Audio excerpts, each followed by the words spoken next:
Hi guys and girls, today we're going to talk about the Apple's fearmongering for the side loading and the new policies that the United Kingdom and I guess it will be applied on whole Europe as well. So the European iPhones will have side loading and some other features. And this law is like feared by Apple because they're literally fearmongering individuals with their articles. One of the articles I've linked down in the description, and I'll just briefly read through some of it so that you can understand what I'm talking about. First of it shows that Android devices were found to be 15 to 47% more malware infected than iPhones.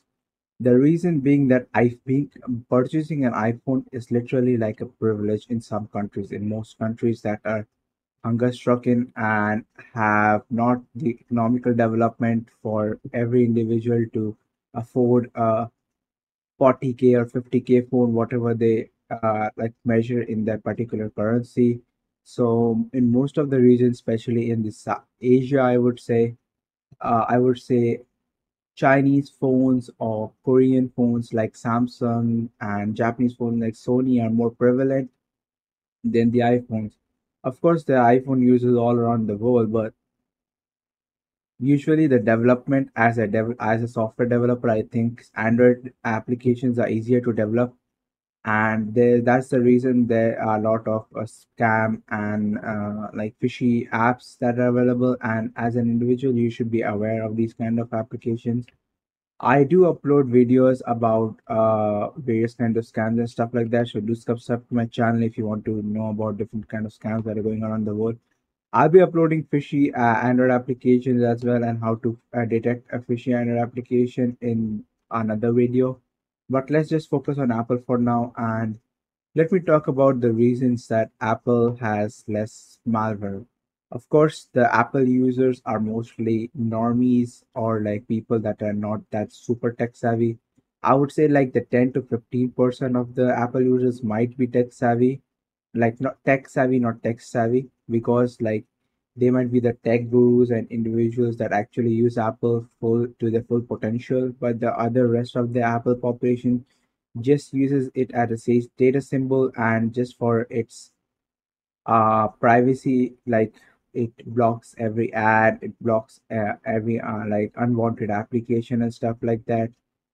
And I think that's the reason Apple is considered safe, because it doesn't have a lot of developers. Developing an Android app is as easy as just going into a website and you can online create a Android APK. It's that easy and that simple. That's why there's so much scam application. Whereas developing an IPA or an Android application like Apple application is super tough and super time consuming.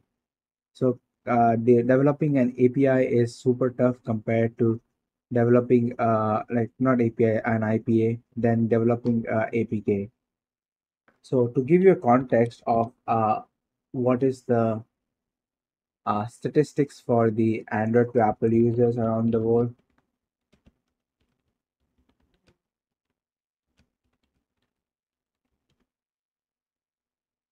So around global market of users in quarter three, 27.71% of the mobile users are iOS, whereas the 71.65% of market in quarter one of 2023 were Android users. And I'll show you the chart. And others are zero point 0.6 users are the other device users. So it could be symbiote. I don't know what it's called, symbiote users. Maybe people that you are using Geo phones are Kaios users. There are lots of Linux phones out there as well. So the total market is literally dominated by Android users. So usually the malware attacks and stuff like that will obviously be attacking the majority users in general rather than attacking the iOS users in general. And yes, Apple do has a lot of privacy focused like implementations, but as a person who buys uh, that expensive, maybe a 1 grand phone, should be allowed to do whatever the fuck he wants with his phone, whether he's want to shove it in his ass and use it as a vibrator or flush down the toilet. I don't care. I think buying a phone that is as expensive as buying a goddamn motor vehicle should have the privilege to do whatever he wants with his phone. Of course, Apple can have its own terms for it, I would say warranty and stuff like that. So if the person jailbreaks his phone or do stuff with it, he might not able to like claim the warranty. But as of now, I think there was a law that makes jailbreaking legal, so you can legally jailbreak your phone because you're potentially allowed to do whatever you want with your phone. But if you sideload, you should keep some few things in mind before you sideload.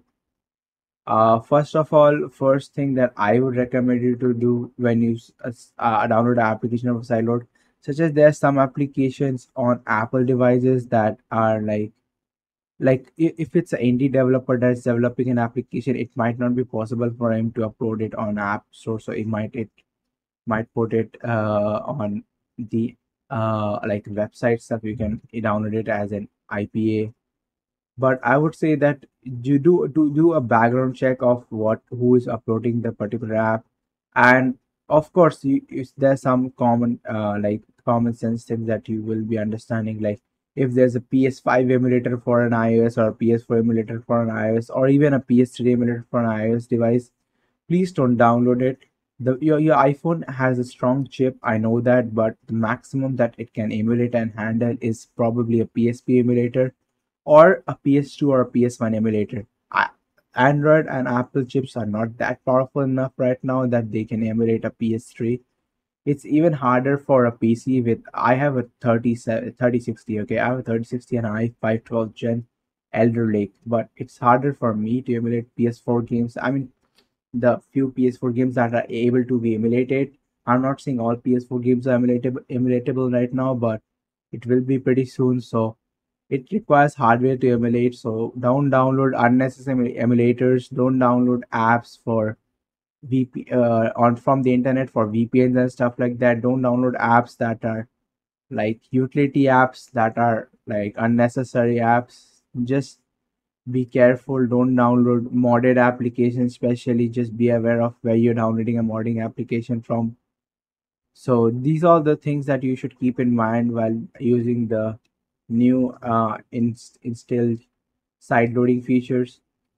I think that's all for this video. I just wanted to talk about it, just make you aware about what is side loading and why Apple is fear mongering this, and why you should not be fear mongered by this kind of shit. So thank you for watching this video. Hope you like the video, found this video interesting. Press the like button and share with your friends and family. We'll meet soon. Till then, peace.